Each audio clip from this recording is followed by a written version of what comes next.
Good day, my scholars. Welcome to my school channel. My name is Alexandra. So in this video, we'll be looking at another amazing segment under English language, which is comprehension.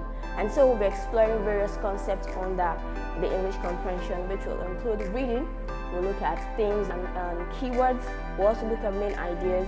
We'll look at the grammatical name and functions of expressions, such as phrases and clauses. Then we'll look at finding equivalents of words. And we'll also explore figurative language, which includes idiomatic expression and figures of speech. So all of these we'll look at under comprehension. Please stay with us, don't go anywhere, and we'll be right back.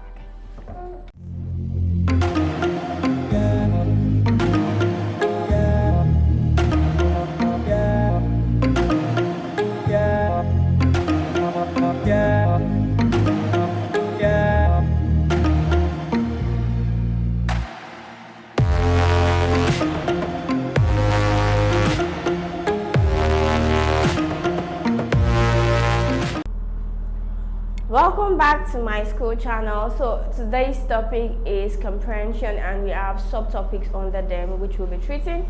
Okay, so I've outlined 9 objectives for this lesson, 2 of which are under major objectives, 2 major objectives. So we have concept of reading 1, concept of comprehension 2. You'll be able to identify the theme and keywords in passages 3. And this is under a major objective, which is the writer's attitude. So you'll be able to identify the writer's attitude to the subject matter, where we'll be talking about the mood and tone. So you'll be able to identify the mood and tone, and you understand the meaning of main idea. Under that, we also have the ability to identify if the main idea in the passage is implied or explicit. Okay, it can also be called implicit. Okay, implicit or explicit main idea. So we'll also know how to identify the grammatical names and functions of expressions. We'll know figurative language, which will include idiomatic expressions and then figures of speech. And then we'll be finding equivalents for selected words. Now, these are the questions you will likely attempt in comprehension passages for examination. So as a candidate, you should be able to know all this. So let's start with the first objective, which is the concept of reading. Now, what is reading? Reading is the basis of comprehension. Okay, so how do we define reading, or how can we define reading? Okay, reading is a process in which learners make sense of a text. Okay, another definition is reading is the interpretation of printed or written symbols. Okay, another definition is reading is a communication process through which information is transmitted from a writer to a reader by means of written symbol. And lastly, this last one appeals to me more, it speaks to me more, and I would like to use this definition personally for my consumption. So reading is the recognition of written or printed words and the ability to understand the meaning. Now, let me tell you why the last one appeals to me more. When you pick up a book, the first thing you want to do is you want to identify the letters or the letters that make up a word. And that is where recognition comes in. So reading is the recognition of written or printed words before you now start thinking of interpretation, interpreting what is written or understanding what is written. So this last definition is the best for me personally. So you can actually stick with whichever one you want, but basically reading is making sense, is the ability to make sense of what has been written or what is being read. Okay, so let's go to the next objective, which is the fundamental process of reading. So reading consists of 2 major fundamental processes, and that is visual and mental or intellectual. Now, when we talk about visual, what do we mean? Now, the eyes is used to recognize, like I said, or perceive written words or written copies or written symbols. So the eyes is used, so that is one process. You need to use your eyes to recognize the letters or the words in the passage. And the next is the mental process. Now, the mental, when we think of the mental or intellectual, we speak of the mind. So whenever you think of mental, or whenever someone says mental, just know the person speaks of the mind or the brain. But mind is what universally acceptable. Okay, so the mind is used to interpret what has been read. So these 2 processes are involved in reading. You cannot do without the other. The 2 are involved. You don't just recognize words. And that is the misconception a lot of people or a lot of candidates have about reading. Reading is not just recognizing, it is recognizing and interpreting, understanding what has been read. That is reading. So it has to do with recognizing and interpretation of text. So these are the two fundamental processes involved in reading. Now let's take a look at the purpose of reading. Okay, so we are still under the concept of reading, which is the first objective. When we think about the purpose of reading, there are several purposes of reading. You can read because you want to entertain yourself, you want to exercise your mind, you want to support what the writer is saying, or you want to criticize. You can read for various reasons. But for the sake of comprehension, we are going to restrict ourselves to three purposes, and that is to acquire knowledge. So when you read for comprehension purpose, don't forget, for comprehension purpose, you read to acquire knowledge. And the next thing is you read to understand the main idea or the main information being passed across. You read to acquire knowledge, and you read to understand what the writer is really trying to say. What is he trying to pass across to us? And the last one is to follow the trend of thought of the writer. Now this is very important. This is a very important purpose, and I see a lot of candidates making mistake because what they do is they exempt this purpose.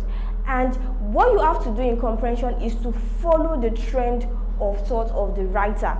Whatever knowledge you have prior to the passage is not relevant in that context. You have to stick to what the writer is saying. If the writer is saying A, stick to it for comprehension purpose, because you are going to answer questions related to what the writer is saying to you, or what the message the writer is trying to pass across to you. So whatever knowledge you have outside is not relevant. So three purposes you see: to acquire knowledge, to understand the main idea, to follow the trend of thought of the writer. Now let's move to the next objective. Now the meaning of comprehension. Now we have comprehension is an essential aspect of reading. So we have comprehension is the ability to read and understand what is read. And lastly, we have comprehension involves the ability of a reader to respond or react to what has been read. Now all of these definitions, we see that comprehension is associated with reading. So reading is embedded in comprehension. Now think of it this way: you pick up a book to read and you don't understand it. It's a complete waste of time. This tells us that there is no comprehension without reading. So you have to read first before you understand what you're reading. And reading is not complete without comprehension. So the two are closely related and you cannot do without one. So when we think of reading, reading equals to recognizing and interpreting. Comprehension is equals to understanding and giving your response. But your response in this case could be to support or to criticize. But for the sake of comprehension passages, we are supporting. Do not forget, the aim is to follow the trend of thought of the writer.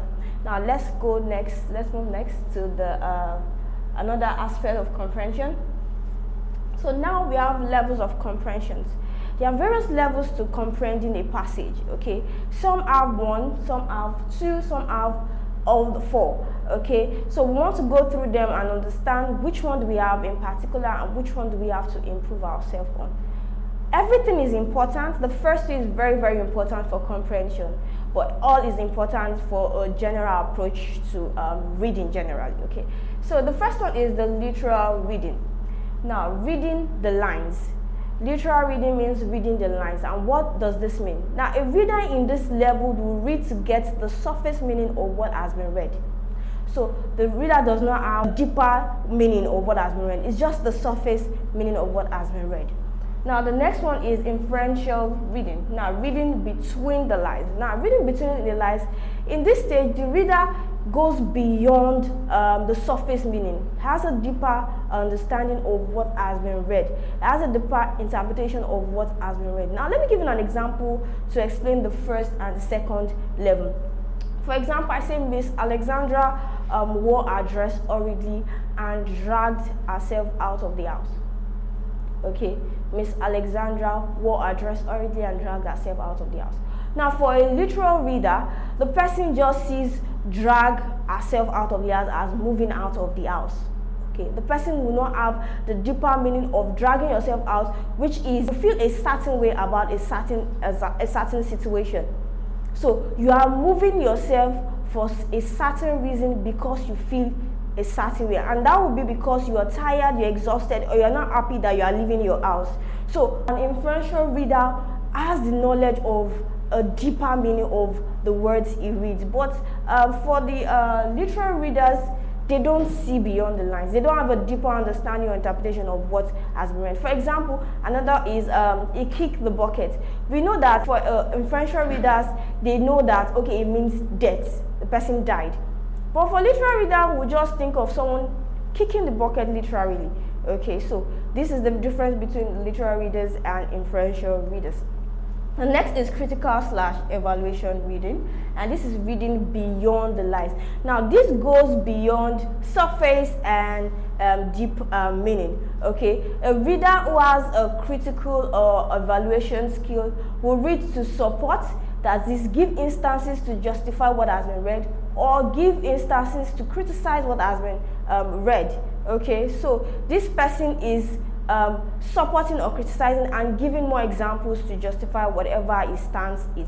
So this goes beyond the literal reading and the inferential reading.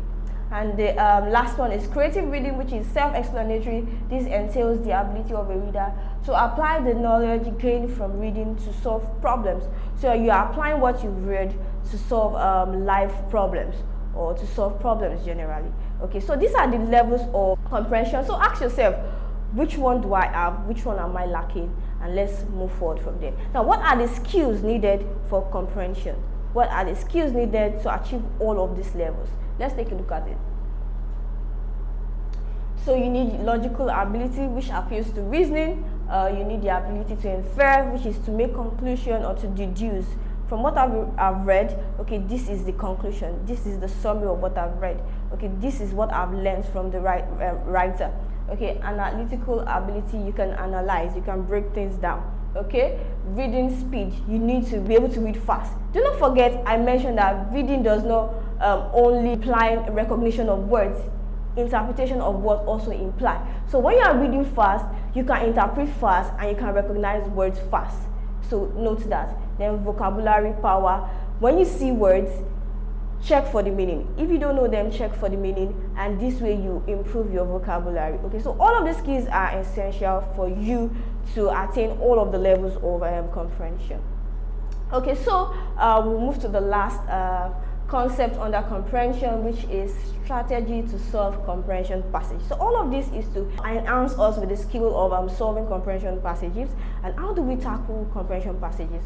Okay, so first you read the passage as fast as possible. As fast as possible means you can recognize it fast and you can also interpret fast. Okay, the two goes hand in hand. Okay, so what you have to do is just keep reading, inculcate the habit of reading regularly, and you see that you get faster. Okay, so the next is get involved with the passage to understand it. Now what I do in this case is I advise candidates to picture themselves in that passage. Picture yourself carrying out the actions in the passage. If they say, okay, Mrs. Bola was going to the market, imagine yourself to be Miss Bola, and that is when you get involved in the passage. Okay, it is very, very useful to get involved in the passage. It's very, very effective. You see that you follow the writer all through the text. The next is underline important lines or parts of the passage. It will help you understand the main idea of the passage or the tone and mood of the author. We are going to go into this in detail subsequently, but one thing that is important is try to underline important words. What are the important words? Yeah, your content word, especially your nouns. You know what the writer is trying to talk about when you pinpoint the nouns in the passages. Okay, your nouns, your verbs, your adjective, they will help you to understand the main idea of the passage. The next one is do not assume anything based on your personal belief or previous knowledge. Now, I mentioned this earlier. Do not assume anything.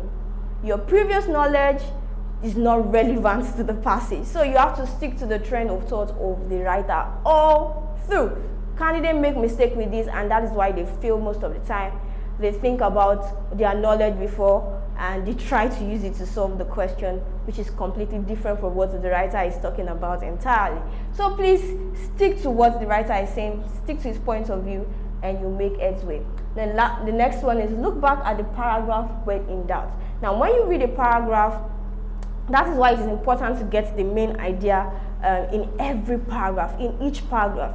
Each of the paragraph is a representative of a main idea. We'll go into these details subsequently in this video. We'll go into details. You'll be able to identify the main idea in each paragraph. So once you understand the main idea in each paragraph, it's a perfect way to solve comprehension passages. So once you don't understand the paragraph, read that paragraph again. You don't have to go all over from the beginning. Just read that paragraph again and clear your doubts. Okay, so the last one is read the question. So you have to read the question all through before you start answering questions. Okay, so we've come to the end of this section. I have created a longer version of this video.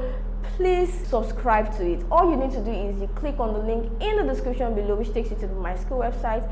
There you'll be required to subscribe. Please go ahead and subscribe so you can enjoy the rest of the objectives in this tutorial. Okay, so thank you for joining us, and do not forget to hit the like button, click on the subscribe button, and lastly tap on the bell notification to get informed as soon as we release the next videos.